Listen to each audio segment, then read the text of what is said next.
Wow, the countdown. Hello and welcome to the Zach Thinks Share podcast. Today with me, I have Allie and Sean. So Allie is one of the Fairplay facilitators, Oh and no, who knows, Zach. maybe in the near future, I'm Sean will really be sorry. You're totally the cut out at fourth first. of out of the 100 of us that are men. But I've been excited to talk to you guys today because you're one of the few people that are in my area. You guys are in the New England area, and you're also Fairplay facilitating. And I feel like there's a lot of people that are implementing the method, they're coaching it, and I don't get to hear too much from a lot of the other facilitators on how they're doing things. So I'm looking forward to hearing like what the specific flavor is. I know that there's a lot of ways that Alyssa and I are not fully implementing it, but we've found things that work. So tell me a little bit about, give me a little bit of your background, maybe introduce yourself. You make awesome content on Instagram. Sean, I've seen you making an appearance in way more videos recently. I think when I first met you in our cohort back in March 23, you had somewhere around 100,000 followers. I was like, cool. The only other content creator in our cohort. Yeah. But yeah, what inspired you to start making content? What's that road been like? Yeah, so I am a couple and family therapist, and it was in grad school that I very first started my account.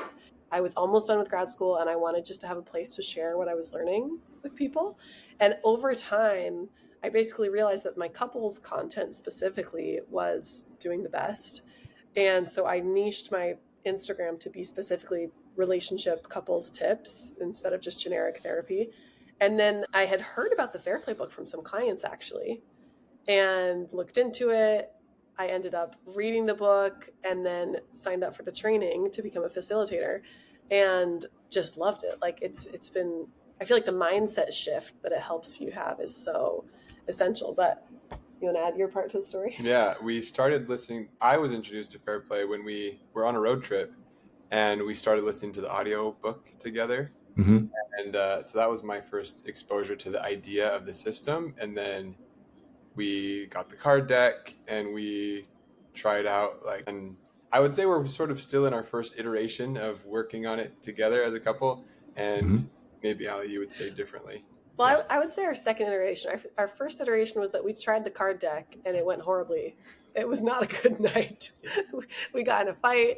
I don't think we talked about it for probably 3 months after that. And then, yeah, go ahead. I feel like so many people do that exact same thing. It's like, oh, it's a game, because that's how it's marketed, and it's not a fucking game. It is absolutely, it's a conversation starter for sure. But I think when people think that it's a game and then they launch into it like it's a game, like, oh, games are fun. This should be fun, and then it's not. Totally. It's hard conversations. Did you guys read the book, both of you, before you jumped into the cards? We had both listened to half of it. And then Okay. I can't remember. I think I had done the training at that point, or I was about to. So then I had the training and had all of that context. But Sean hadn't finished the book. Now, I'm going to guess, based on what I see with my clients and or in our relationship, is that when you guys dove in, you probably did like a multi-hour like dive in on the minimum standards of care. And I know I'm glad so what we did kind of intuitively the first time is what I coach most people to do. But I think when you do the deep dive, it turns into like, God, like another, like the woman in the relationship is always, oh, great. Another thing that I have to explain everything about how to do this because I own most of it. Is that kind of where the argument went, where it was like, maybe Allie, you feeling lonely or like on a little bit of an island, and then Sean, you feeling defensive and or feeling like attacked by it? I remember the second half. Like me feeling attacked? Yeah, Sean feeling defensive. And yeah. I remember it was not like purposeful. I wasn't trying to come at you saying, you don't do this, but I would list a card. Maybe it was one of the random ones, like not a daily grind, right? And it would just cause an argument. Well, I was confused. I was feeling really overwhelmed at all the different cards. There's so many in the card deck. And I didn't realize there was like, we don't have to pick all of these. And I was feeling like, whoa, this is so much stuff that we need to like figure out. And to me, a lot of it felt kind of like, well, this is a weird one to give you. It felt it felt unfair. It did not feel like fair play. It felt like unfair play because there were cards that talked about holiday stuff.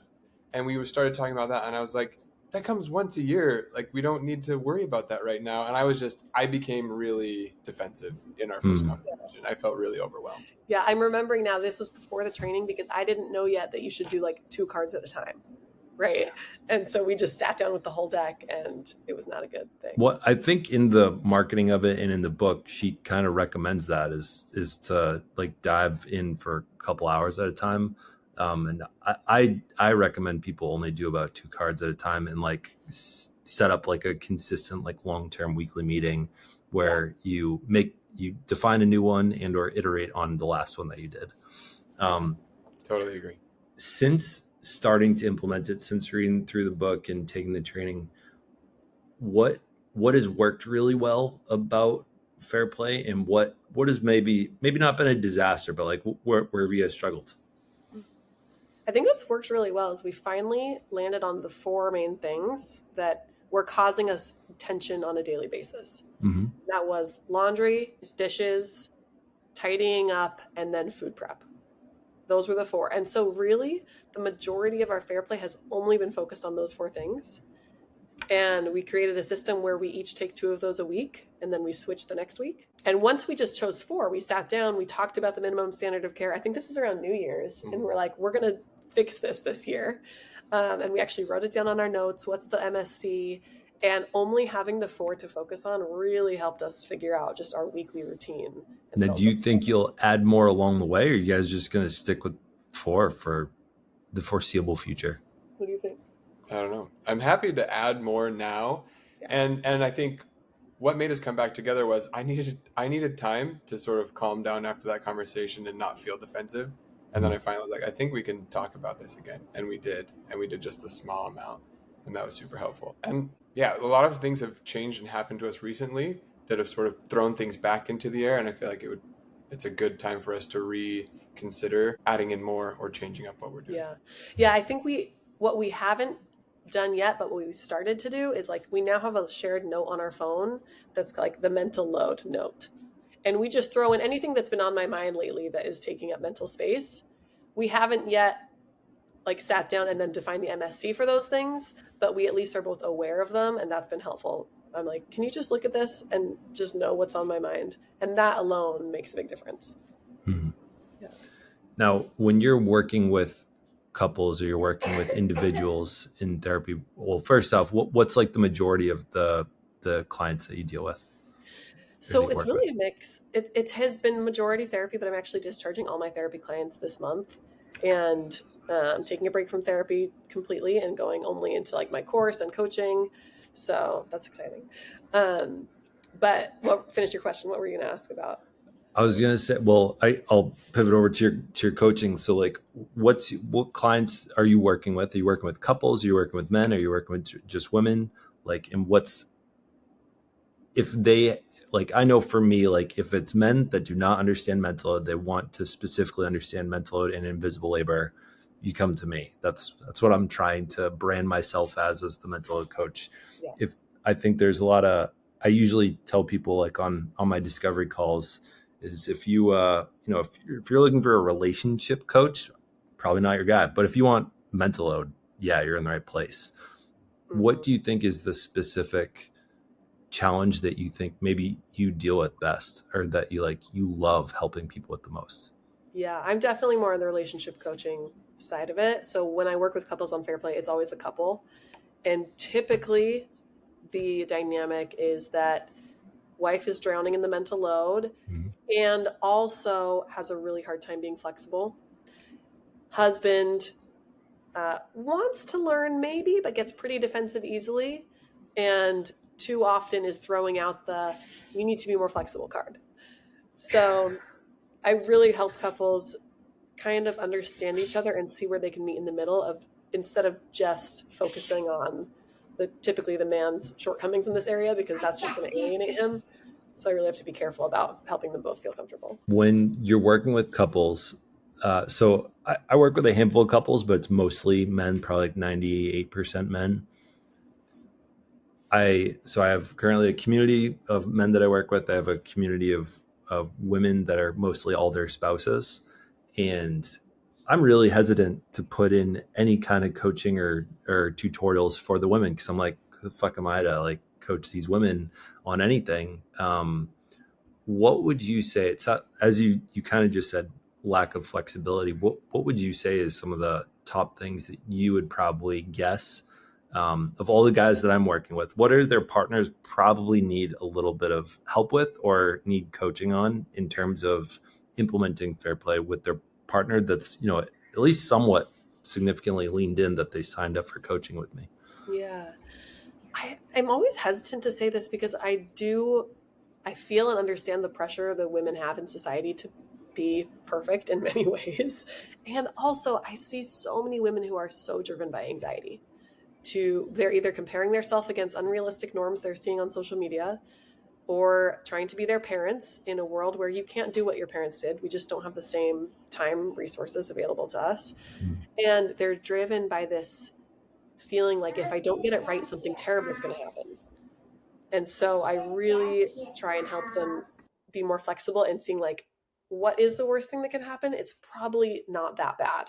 And so downplaying some of that anxiety. But I'm curious, like your thought, having heard me talk about it a million times, like what do you think the men or the women versus the men struggle with? Maybe that's too big of a question. It might be a big question. I think, or what do I struggle with? Yeah, in our relationship, it's that, and I feel like we mirror what you've just described in a lot of your clients. It's that we talk about these things, we start bringing up mental load, and then it sort of stops there. You can't get past the idea of like, okay, I get it. I get that you have this mental load. I'm going to try and take some of it on. And how do you actually truly make the switch of like take full responsibility for one thing and give it to the husband? Can the wife relinquish that control? Can she actually stop and not take that on? And also, sometimes the system is set up against you in a lot of ways, meaning school. When you sign up for school, you have to put in contact information for parents, right? Our daughter just started kindergarten. And one big thing that I pushed for was put my phone number for all of the forms, not Allie's phone number. And don't contact her, contact me as the primary point of care, because then in the case that we decide that there's certain things that I need to take the load on, that my card has something to do with Georgia's school, I can actually take the responsibility if the school is always contacting Allie and she then has to relay that information to me. So sometimes it's also that you need to make sure you prep and plan for a system that doesn't really work in favor of you, because often the default is the mom is going to be the person called and contacted by daycare, by school, and otherwise. And then even if the husband is 100% on board and willing to take on that load, they're actually unable to do that because they're not the primary contact for that. So that's like one thing that I think comes up for us is you have to be able to actually take full responsibility for something and ensure that the systems are set up so that the wife or the other partner can't actually retake it back over or has to retake it back over. I feel like this used to come up with us all the time with planning a trip. I would be like, Sean, like you plan the trip. And then I'm always checking in. So like, okay, like what did you plan? Did you book something, et cetera, instead of just actually letting him do it. And so again, it's like relinquishing that control and trust that they are going to take care of it. But then they have to prove they can be trustworthy. Yeah, I feel like there have been moments where Alyssa's done a really great job of this, is like stepping away and kind of letting me fail. I think the other hard part for a lot of couples I work with is like, I try to look for things for the guys to take over full ownership on, where if they fail, it falls on themselves. So it worked really well for me to take over dishes for the first time. That was my first MSC, that and trash. And because I had I was working from home for 3 out of the 5 days at the time. It worked really well because if the dishes didn't get done, I was still there for it to fall on me for the most part. Yeah. There's pretty much 1.5 days a week that it wouldn't, but like if I didn't do them at night, they were still there for me in the morning, versus I think there's a lot of couples that don't necessarily have that privilege of like, well, if he doesn't do them at night, then it just falls on me in the morning. Right. And so there's no way for him to fully own it. But I feel like one of the ways that I try to get people started is look for kind of low hanging fruit. And I recommend like, okay, what's something he's already doing 80% of that you just want to not remind him to do anymore? Yeah. And what ridiculous levels of like executive functioning scaffolding do we create? When I went to take over trash in this house for the first time, I had 3 alarms set on Sundays to get me to do it myself because she was so used to reminding me, and it was scary for her to not remind me. I Yes. was like, Yeah. I have 3 in my phone, and the reason I have 3 is because usually I'm with our toddler on Sundays, and if it's got to get out there by Monday, Yeah. there are 3 different points in the day where I'm likely with her, and if one of them goes off, I'm like, oh, this is actually a good time. What I hated about it was I feel like an idiot. I was like, I'm a grown 33-year-old dude that needs 3 alarms to take out the trash. Like, what the fuck are we doing here? Um, and so I think that was like the humility I had to have to be able to, like, I think there's so many moments where we feel like we're being patronized or something as Yeah. grown adults with jobs, Yeah. and we're like, yeah, like you don't have to remind me, like I'll remember. And like, no, we're not going to No. remember. Like I And know that I needed calendar events to even fill out my time card back when I worked yeah. at a But like job. with couples, when I'm working with them, I'm happy to be the one in that position of like, before we leave the session, pull out your phone and set your alarm up, because I know they're not going to do it. Yeah. And then I know he's going to say, oh, well, can you just remind me? Right. Mm-hmm. And so there's that. But then also, wait, there was one more thing. Can I add Yeah. something while you Yeah. Yeah. think? Yeah. I think also you have to be really, really not basic, but the minimum standard of care has to be something that's truly accepted and doable by both parties, right? So, for example, you talked about the dishes, and one thing that Allie and I came up with the dishes was you cannot go to bed before the dishes are done, right? Or like it needs to be done by the morning because of X, Y, and Z. Like if one of the partners, if one of us would have been like, yeah, fine, that's great, but then not stuck with it or not actually like pulled through. Anyway, that would be problematic. And so I think you actually have to be truly on board when you get to that minimum standard of care. Yeah, I always tell my couples, if there's something that you want done that's extra, like you have to be willing to do that yourself. So for us with the dishes, I am not as type A as Sean when it comes to cleanliness. Really? Yeah, really. Like he's actually That is like the more, exception, not the rule for sure right there. yes. He in our household, he's more particular about the laundry. He's more particular about the dishes, all sorts of things like that. And so the minimum standard of care for me is like I wipe down the counter. If he wants it to be wiped down very well, Then I like can do then it. he can do it. Like I'm going to wipe it down, and that's the MSC we agreed on, but it's not going to be to his standard, and that's okay. He understands that if he wants it to be that way that day, he can do it himself. I can take care of the streak marks myself. Now, when you guys, I think anyone probably has some level of minimum standard of care slip where just like one of the two parties is probably not doing it to the full standard. What have you guys done over time to have those conversations and like ideally not have it be in an attacking way? I know Yeah. for Alyssa, I've been encouraging her because I know I'm more likely to slip on things than she is. Or like if she slips, then it's usually like, oh, that's the new minimum standard because she has the higher standard all the time. Versus like if I slip, I know there's more likely for her to build resentment. Versus if she slips, I'm like, sweet, we don't have to uphold this high level. How do you guys manage having conversations around slippage? Yeah. We have a recurring date once a month in our calendar that's called the Fairplay date. Mm-hmm. Whether we do it or not depends on how that month has gone. Like we don't always actually sit down and do it, but it's there so that we know we have a dedicated time to revisit the rules.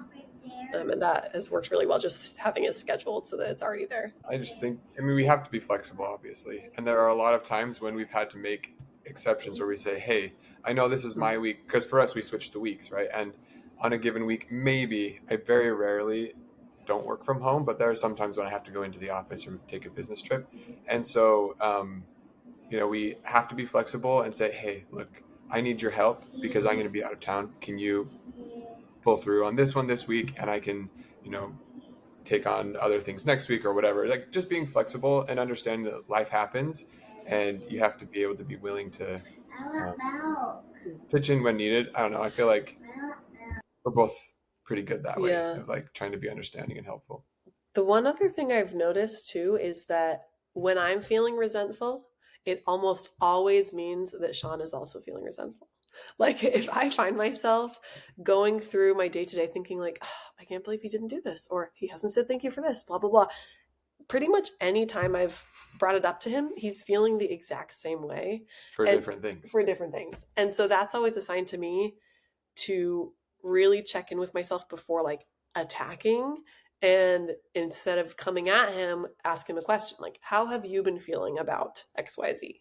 Because yeah, more often than not the answer is the same thing. And then yeah, I have to take a deep breath and like let go of some of my resentment, but then we can actually have a conversation about it too.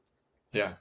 Yeah, it's true. And that's, I guess now that you say it out loud, I know that that's what you're doing, but in the moment I don't. And so you come to me and say like, hey, how are you feeling about this thing?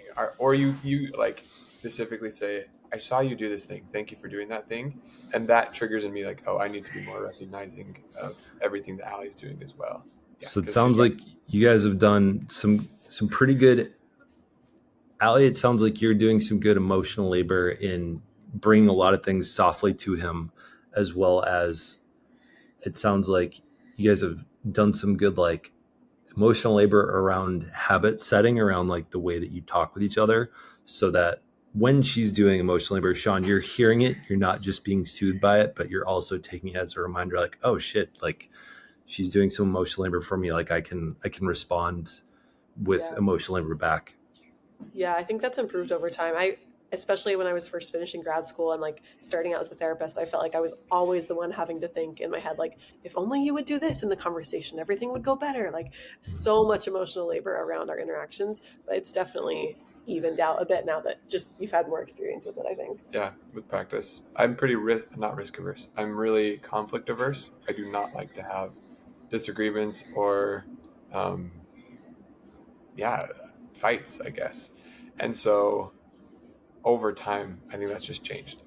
I'm more willing to be more open and more accepting when Allie comes to me and has an issue, and I don't feel attacked every time. I don't take it personally as easily now. And I think that for me, that was just something that came with time. I needed more time in our relationship and to become more emotionally mature to be able to accept that stuff without immediately coming back on the attack. Yeah, and it's funny. It's like, even though I know, I think it's not Don Miguel Ruiz wrote the 4 agreements, and having one of them be don't take anything personally is like, it takes emotional labor to not take things personally. Like it takes emotional awareness of like, this person probably is not angry at me, and to like put yourself aside and put your ego aside. Like that takes a lot of emotional labor just to identify it, never mind like executing on like shifting the conversation, saying, hey, are you okay? Yeah. I was really proud of my wife the other night. She's noticed, I'll get you some more milk in a minute, okay, Ev? One of the things that I think she often does is she'll start like nitpicking at things, and then sometimes I'm able to not take it personally, but like, are you okay? Like I feel like you're calling me out on things that you don't normally. I remember one day there was she was really upset about something that was really odd. I was like, I've been doing this for days or weeks, and she hasn't said anything. And then I came back to her a little bit later. I was like, are you okay? And she said, yeah, I just like stepped on a lot of gritty stuff on the floor in my bare feet. And I was really upset, and it came out sideways. I was like, that is not something I could have read your mind about for sure. Totally. Like the other night, she said, I think I don't know why I'm feeling so annoyed with you right now. And like, that was a really great phrase for me to hear, that she was doing some internal work around, I'm feeling critical of you, and I know that this is internal of me and it's less actually about you, Zach. Yeah. And so I think that was a really helpful phrase for me the other night, to lean into what she's dealing with rather than taking it personally. I love that. I mean, for us, like we use that around the time of my cycle. Like I'm going to be irritable the week before my period, and it's just really helpful for me to even say to Sean, like, please try not to take things personally this week. I'm going to be mindful, but I want you to know, like, preemptively, I might be more irritated by things that normally don't bother me. And like, just him knowing that beforehand helps reduce the emotional climate of the Yeah. situation. Now, I want to pivot for a second. You guys have been I've been appreciating your content recently, and I think there's a lot of couples that make kind of skits for comedy. Some of them make it for education. And I feel like at some point I'm going to start seeing you guys get funnier, because I think you're still finding your sea legs a little bit about like creating content together. I know Alyssa was in it for like a little bit, and then she's like, this is not for me. I can't manage angry comments. Yeah. But I'm looking forward to the day when you guys probably increase the level of entertainment in there. I think you'll probably get some real viral stuff in the pipeline. Totally. When you guys are thinking about the next video that you're making, how do they typically come up? Is it one of you has the idea and you say, hey, we have some free time, before we pick the kids up. We got like 30 minutes. I have an idea for a skit that I want to do. You down for it? Like, what's that conversation look like before you shoot something? It's almost, actually, you describe it. No, it's real life, honestly. Half of the time, not all the time. Half the time it's that we experience something and then Allie's like, can we do that as a role play? Or the other one is she just comes to me and says, I had this awesome idea. Will you sit down with me really quick? And I have this script. Just read this script. Yeah. The funniest part is that a lot of times I don't even have him read the script through. I just say, okay, say this. And he doesn't even know what he's saying until he sees the video afterwards. Yeah. That's funny. At least for like time wise. Yeah. I just need that. Like, okay, tell me exactly what to say. So it sounds a little bit like what we're seeing is actually just like a 30-minute later after real time upset and recorded. I will say it's always exaggerated. Like, I always say it's inspired by us, but it rarely happens actually just like that. Because then I'll go think like, okay, what have I seen happen with my clients? What would be the theme that resonates on a deeper level? And oftentimes we'll switch who's in the like bad role because we don't want it to seem stereotypical, etc. And so you can't assume that it's happened just like that, but you can assume that it's been inspired by something that's happened. That's good to know. Yeah, so I work with a couple of content creators that are all in our niche, and Martha, every Tuesday we have a call, and I force them to like try out new modes or mediums of like making videos. And at some point I was like, okay, I want you to take an upset that you had the last 24 hours and turn it into a video.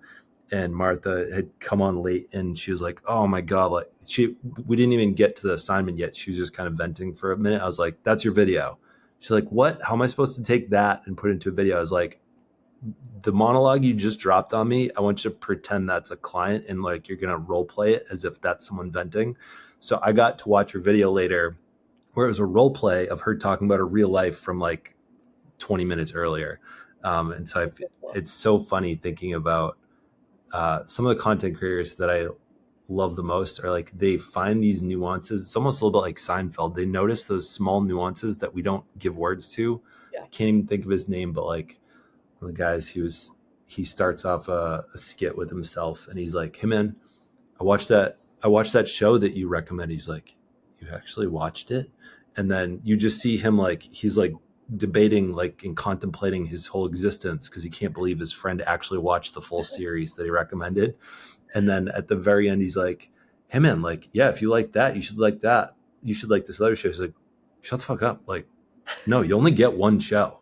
Like, that's not how this works. But it's like, it's so funny when we're able to take those moments that are so relatable and then make them a useful message for people to feel heard and see like a pathway to improve where they currently are. Totally. Like when I ask my community, why do you follow me on here? The number one word that always comes up is relatable. And I think that speaks a lot to just like the kind of content we should be creating should be something someone can see and see how it shows up in their own life. Right.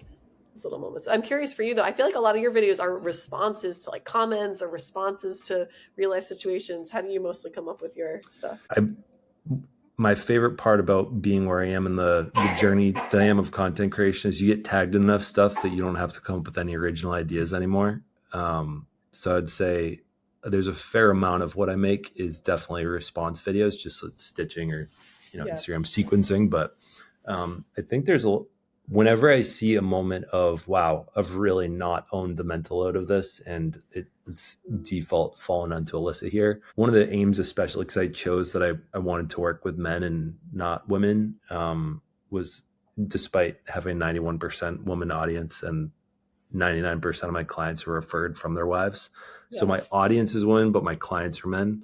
I've realized that I need to consistently give palatable messaging for men, such that my videos are something that a wife can share with her husband and be like, hey, this is, there's only so many opportunities I have to say this, but I say never send one of my videos on its own because it'll probably be received as an attack. Mm-hmm. But if you say, hey, this is what I was trying to explain last week when we got in that fight and I didn't have the words for it, this is exactly it. I'll actually, every once in a while, have a free consult call and I'll talk with a wife that's like, I'm looking at this programming for us and I don't know how to bring it up to my husband. And it's like a brainstorm session. I'll be like, let's talk about what your husband's job is. And we're going to make, right now, you and I are going to come up with a video that I'm going to make to have that conversation with them. So we can bridge the gap of probably the mental load that he experiences in his job and how we can relate it to what you're dealing with and struggling with. So cool. But yeah, I try to kind of throw myself under the bus first and say, this is where I screwed up. And here's why this is a screw up, but might feel normal to a lot of people. So I try to sometimes, usually when I'm doing a skit, it's from something that I heard in a coaching call or in a class call. If it's like me talking directly, it's something that probably just happened. And I think is a good example of me just having the self-awareness that I want to teach the men that I work with. Yeah. Love that. And then sometimes I think Laura Danger's done a really good job training me indirectly on seeing comedy out there that actually hurts us as a society. Like, I don't know if you saw the video of the guy in the bathroom and he's like putting water in and he's just like putting it everywhere. And then he's shaving and he's like putting it everywhere on purpose. And the joke is supposed to be like what women think we're actually doing. And that is a great example of where like men are actually punching down instead of like making fun of themselves in it. And they're saying that women are ridiculous for thinking that we're doing this on purpose. So a lot of times I think calling out punching down comedy, I think is kind of what it's called, is a new favorite kind of content that I like making. No, it's so helpful. It hits. Let me, one of my favorite 2 questions to ask people, especially that are content creators, are, I'll let you choose which order you want to answer them. What is your favorite DM to receive? I know for me, it's like men saying, thank you so much for your free stuff. Like, we've had so much better conversations just hearing you talk about it. And the second question is, if you could gather 1,000 content creators that all are in the same niche, and we could choose one message that you got to say, like, all right, crew, all right, army of 1,000 content creators, like, this is the message we're going to work on the next 6 months to make the world a better place, to make relationships a better place. What's that message? Wow, that is a good question. Oh my gosh. I'll start with the comment, the DM. I mean, it's so beautiful when people send messages like, I've been watching your content for 6 months now, for a year now, and I just can't tell you how much my relationship's improved. I mean, who doesn't want to hear that? It's the best. Do you have a favorite demographic that comes from? I know for me, it's like men that are either about to have kids or like they've had kids for a while and they were headed in a really bad direction and things are starting to turn around because of it. Yeah. Surprisingly, a lot of the messages I get are from people who are dating, even though my content is really geared towards like long-term partnerships. Mm-hmm. But I do appreciate getting messages from those who are dating, because like they're telling me it's setting them up for success. Mm-hmm. They're not really afraid anymore, or they finally realize their relationship isn't a good one and they should get out. So I feel like that's an area where I can have a lot of impact, which is pretty cool. And then the one message, like what's a message you feel like you hear me talking about now? You're like, you answer the question. Oh, I think if people could be, I know this sounds so generic, nicer to their partner. Like in sessions, we use language that is so hurtful and we don't think twice about it. I hear couples talk to each other so meanly all the time. And in the comments on my videos, people saying just the worst things about their partners. Is not a safe space in that comment section. No. And I just think like, when did we think it was okay to like treat the person we love with this kind of language? And I would really love if, we could get a whole bunch of content out there that showed like how to be upset without being mean. You can be upset without being a jerk. Now, if I'm channeling the voices of 100,000 women that I've heard over the last 2 years, the response, the snappy, I wouldn't call it petty, but the snappy response to that would be, I've been kind. I've been doing the emotional labor for years, and he hasn't responded to it. He hasn't gotten nicer. He hasn't picked up the slack. He has not improved on his equity, and I'm sick of being nice about it. What now, Allie? Yeah, what now? I mean, it's not going to get better by being mean. I think it's going to get better by you setting actual boundaries. Like you don't do the thing anymore.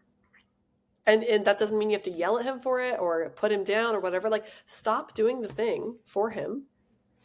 And that's going to be a drastic change. He's going to have to reconcile with that. So I think setting boundaries around like, I am no longer going to engage in a behavior that I'm pissed off about is more effective than saying over and over again, why are you so lazy? Why don't you care? XYZ. And sometimes that boundary is like, if I don't see this change, like you're going to see divorce papers and not so. Yeah. Like, unfortunately, that's the reality, right? Unfortunately, hopefully couples can figure it out before that point, but there are relationships that are not good relationships. I just saw like you just went, it occurred as I've been watching way too much Paw Patrol these days. It just occurred to me that like you put on your super suit and you went to like therapist mode for a second. Like you need boundary girl. Is I think what I just saw. Yes, definitely. Well, it was wonderful talking with the two of you today. I know you guys are kind of share with me like what does the coaching that people could look forward to doing with you if they were to engage in, or where to find you? Yes. Okay. Find me at Relationships with Allie on Instagram or my website, relationshipswithallie.com. That's one L, correct? One L. Yes. We are launching together my Confident Communicator course at the end of this month. It's going to be a self-paced course for individuals or couples who just want to feel like they know how to communicate now. They want to feel confident in their communication. And then not organized yet, but coming up after that is going to be more of like a group coaching for people who finished the course, who want to work directly with me, but we haven't actually like posted about that offering yet. So stay tuned. Gotcha. All right. Well, this should be posted in the very near future, so hopefully people will hear it. Well, thank you too for joining me today. It's really cool hearing for other people that are working on Fairplay and coaching around it. And it's always fun talking with other content creators and seeing how the sausage is made behind the scenes. Thanks so much, Zach. Yeah.